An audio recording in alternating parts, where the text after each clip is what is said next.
C'était un mardi matin dans la ville de Bamou, une grande cité pleine de voitures, de bruit et de travaux. Les rues étaient mouillées par la pluie de la veille. Des flaques d'eau sale couvraient les trottoirs. Une vieille femme marchait lentement sur le bord de la route. Elle s'appelait Mama Luma. Son dos était courbé, ses jambes fatiguées.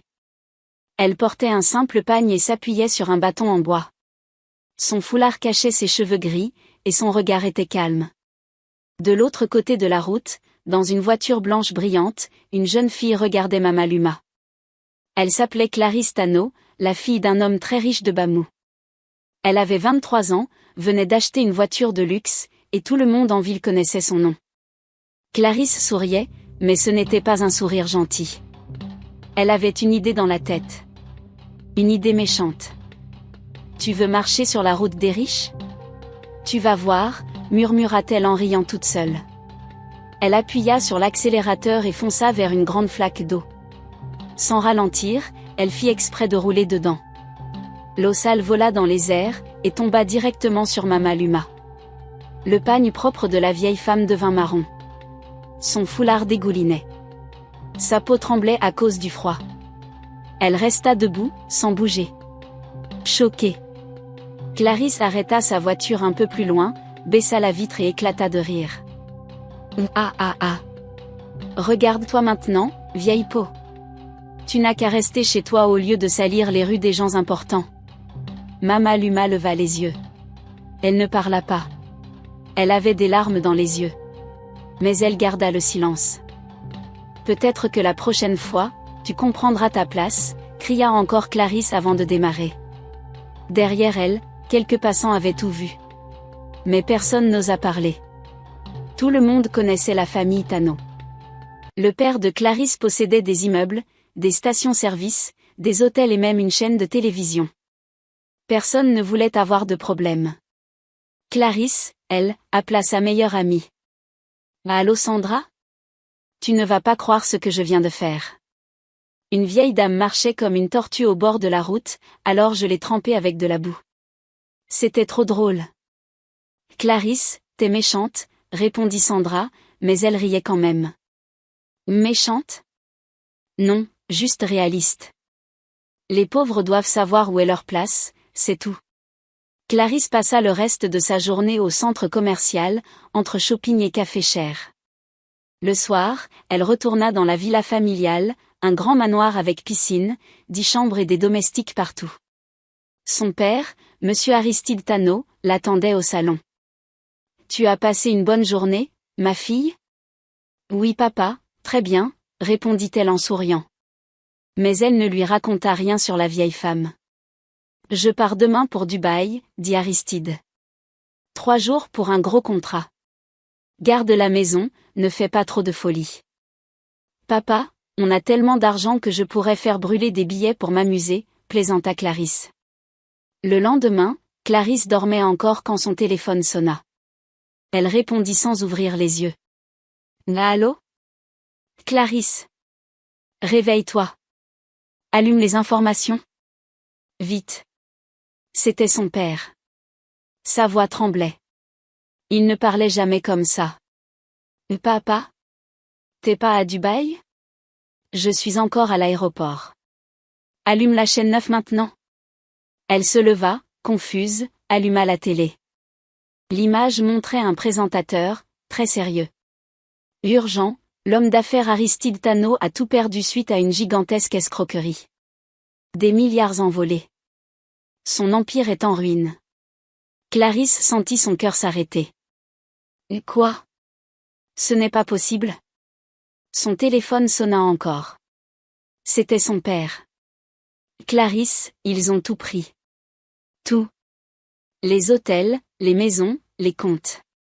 J'ai investi avec une entreprise étrangère. C'était une arnaque. Il ne reste plus rien. Papa, la maison ?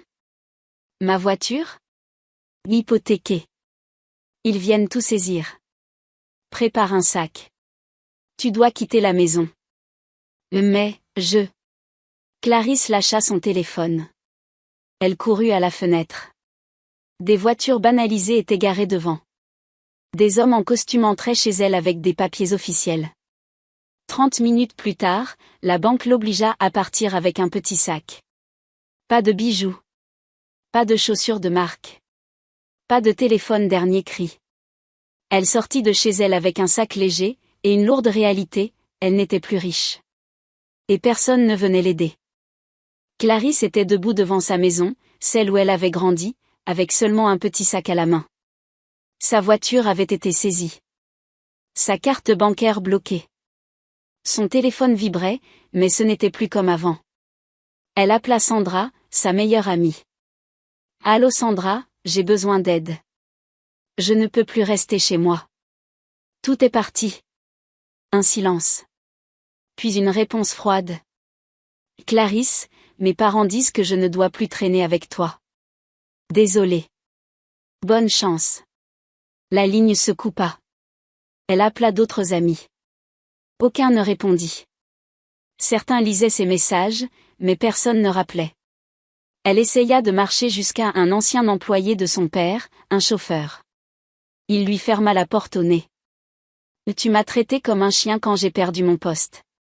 Désolée. » Clarisse se retrouva seule, sous un ciel gris, sans argent, sans abri, sans personne. La nuit tomba. Elle erra dans les rues de Bamou, fatiguée et affamée. Elle finit par s'asseoir derrière un centre commercial fermé. Elle frissonnait. Elle avait toujours froid. Elle n'avait jamais connu ça. Le lendemain, elle tenta de demander de l'aide à des anciens employés de la maison.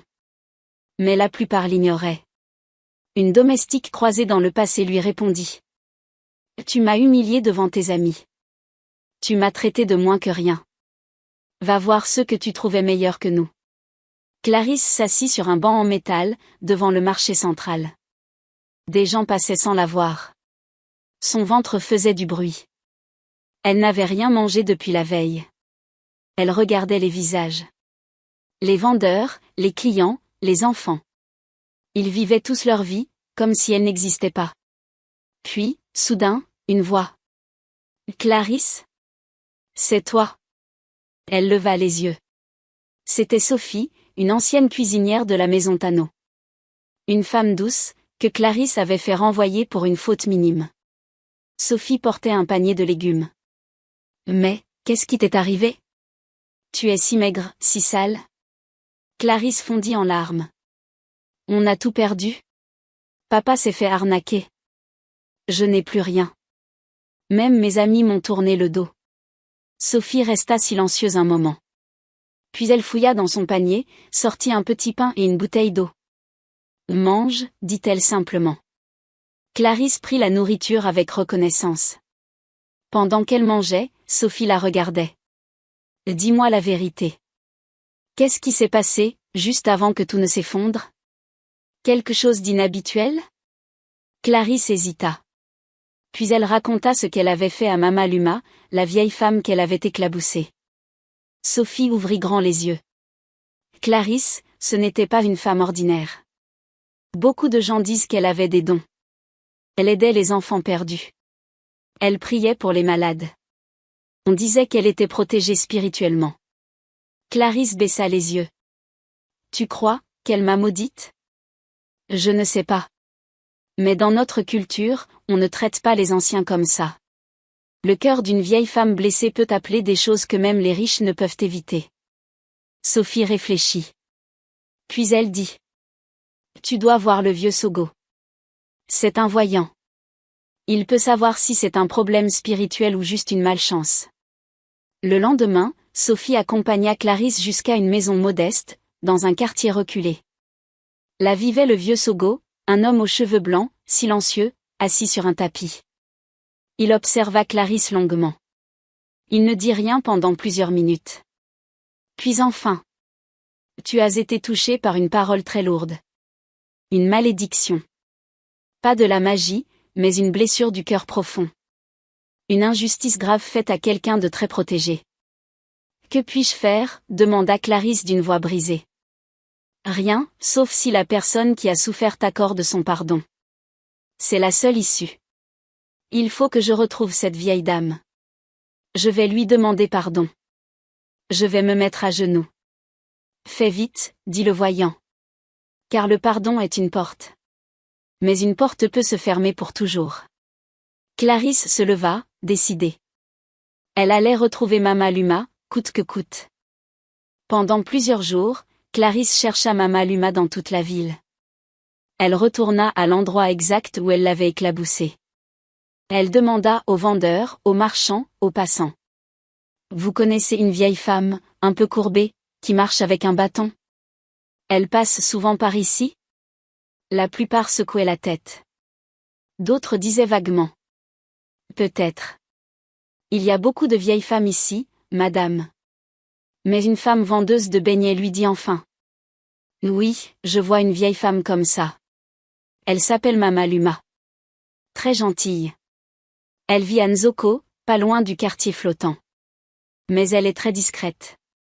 Clarisse sentit un grand soulagement. Merci. Je dois lui parler. Elle m'a peut-être maudit. Je dois lui demander pardon. Tu as fait quoi? Demanda la vendeuse en fronçant les sourcils. Clarisse baissa les yeux. J'ai été méchante avec elle. Très méchante. La femme ne répondit rien. Elle détourna le regard. Clarisse partit aussitôt pour Nzoko, un des quartiers les plus pauvres de Bamou. C'était la première fois qu'elle y allait. Les routes n'étaient pas goudronnées. Les maisons étaient faites de planches et de tôles. L'eau sale courait entre les habitations. L'odeur était forte. Des enfants nus couraient dans les ruelles. Des chiens faméliques fouillaient les déchets. Clarisse marchait avec difficulté. Son sac était lourd. Ses vêtements sales. Elle avait honte. Un jeune vendeur de journaux lui demanda. Madame, vous cherchez quelqu'un? Oui. Une vieille femme qui s'appelle Mama Luma. On m'a dit qu'elle vivait ici. Le garçon hocha la tête. Oui, tout le monde la connaissait ici. Mais quoi? Elle est décédée cette nuit. Clarisse sentit ses jambes faiblir. Quoi? Non, c'est pas possible. Elle est morte? Le garçon baissa les yeux. Oui. Elle était très malade, mais elle n'en parlait à personne. Elle est morte calmement pendant son sommeil. Ce matin, tout le quartier était en deuil. Clarisse s'effondra à genoux. Non, je suis venue trop tard. Je voulais lui demander pardon. Le garçon la regarda avec surprise. Tu la connaissais? Clarisse ne répondit pas. Elle se releva lentement. Ses yeux étaient rouges. Son cœur lourd. Elle retourna voir le vieux Sogo, le voyant. Il l'écouta calmement, sans l'interrompre. Quand elle eut fini, il ferma les yeux et dit. Alors, c'est terminé. Quoi? Demanda Clarisse. Il n'y a rien à faire? Non. Mama Luma est partie. Le pardon ne peut plus être donné. La porte est fermée. Clarisse se mit à pleurer. Mais, je voulais changer. Je voulais réparer. Tu aurais dû y penser avant. Certaines blessures ne guérissent jamais. Surtout celles faites au juste. Il n'y a aucun moyen de lever la malédiction? Aucun.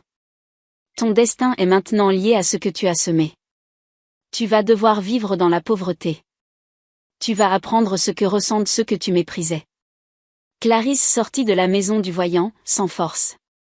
Elle comprenait maintenant que sa vie ne serait plus jamais comme avant. Elle retourna dans la rue. Elle dormit sous un pont, sous la pluie. Elle n'avait plus d'espoir, plus de but. Elle avait tout perdu. Les semaines passèrent. Clarisse et son père Aristide dormaient sur des cartons, dans un vieux bâtiment abandonné. Parfois, des gardiens les chassaient. D'autres fois, ils passaient la nuit sans être dérangés. Chaque jour, ils mendiaient devant la station de bus. Parfois les gens donnaient une pièce. D'autres passaient sans même les regarder. Clarisse se souvenait du passé. Des repas servis par plusieurs cuisiniers. Des sacs de luxe, des vêtements chers. Les voyages. Les amis. Les fêtes. Aujourd'hui, elle avait un vieux t-shirt et un pantalon troué. Mais plus que la pauvreté, c'était la honte qui pesait sur elle. Les gens l'appelaient « la fille tombée » ou « la princesse brisée ». Un jour, un petit garçon s'arrêta devant elle. « Tu es sale » dit-il. Sa mère le tira par la main. « Et ne parle pas à ces gens » murmura-t-elle. « Ils ne sont pas comme nous. » Clarisse ferma les yeux. Une larme coula. Un soir, alors qu'elle partageait un petit morceau de pain avec son père, elle murmura. « Papa, tu sais ce que je comprends maintenant ? Dis-moi, ma fille.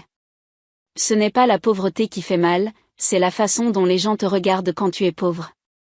Ils te regardent comme si tu étais moins qu'un être humain. » Aristide hocha lentement la tête. Oui. Et c'est exactement comme nous regardions les autres avant. Clarisse se mit à pleurer. J'ai été cruelle, papa. J'ai blessé cette vieille dame. Je l'ai humiliée devant tout le monde. Et maintenant, tout ça me revient en pleine figure. Le silence tomba. Puis Aristide murmura. Peut-être que nous devions perdre notre richesse pour retrouver notre humanité. Mais pourquoi ? Pourquoi est-ce que c'est moi qui ai tout causé ? Pourquoi elle ne m'a pas pardonné avant de mourir ? Parfois, ceux qu'on blesse profondément n'ont plus la force de pardonner. Et parfois, le pardon arrive trop tard. Clarisse serra le petit morceau de pain dans ses mains. Elle comprenait maintenant des choses qu'elle n'avait jamais comprises avant. Elle comprenait ce que c'était de ne pas avoir. Elle comprenait ce que c'était d'être invisible aux yeux des autres. Elle comprenait ce que ça faisait de tendre la main, et qu'on l'ignore. Ce que l'argent ne lui avait jamais appris, la rue le lui avait enseigné en quelques semaines. Et maintenant, elle savait que l'humilité vaut plus que la richesse.